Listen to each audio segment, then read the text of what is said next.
Alongside Jeff Jackson, Jeff, have you had a chance to exhale now? Because it wasn't an easy start, but 4 straight wins, 7 of the last 10. Are you starting to breathe a little bit easier? Yeah, I mean, I was sort of calm through the whole start of the season. It was a rough start for the team for a few reasons, but the team's playing much better of late. You know, we're getting lots of good production from our best players and getting some timely goaltending. And I think the big thing is we're playing really good team defense, which is contributing to the streak that we're on right now. Let's talk about your best players, because obviously you know Connor very, very well. What's that like to see him go through that? Because he's constantly under the microscope. Best player in the world, and yet constantly being more as expected of him on a daily basis. Yeah, I mean, going into the season, I think the expectations of the team were very high externally and internally, and nobody puts more pressure on themselves than Connor, I think. So we'll take part of the blame because we predicted you guys were going to go to the Cup. Well, I mean, that's what you guys have to do at the beginning of the year. You pick a team, and sometimes I think that may contribute to get some people's heads a little bit. I think we're come back down to earth now and realize that the league's very good, there's lots of parity, and every night's a struggle. So I think that we can keep this going. We'll dig ourselves out of the hole we put ourselves in.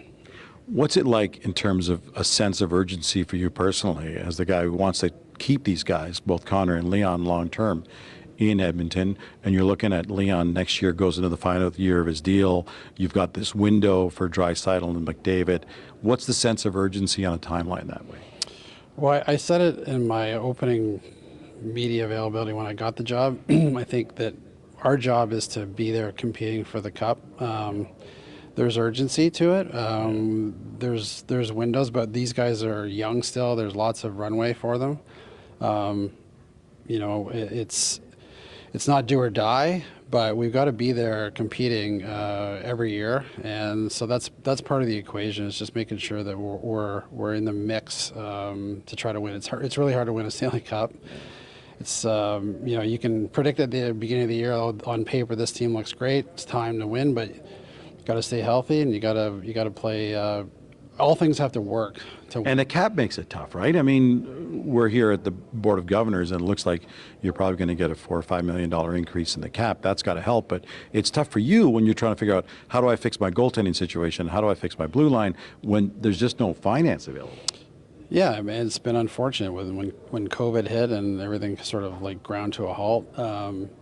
When managers are putting together teams, back in 2019, 2020, you're looking at, a cap going up every year. You can sort of predict how much it's going to go up. And, Ken Holland, just like a lot of other GMs around the league, was assuming that. And then you get sort of like roadblocked with it. So you're trying to work around that. So we got to get creative to try to find opportunities to create cap space and give ourselves some options. So, but Kenny and our pro scouts are working hard every day trying to do that.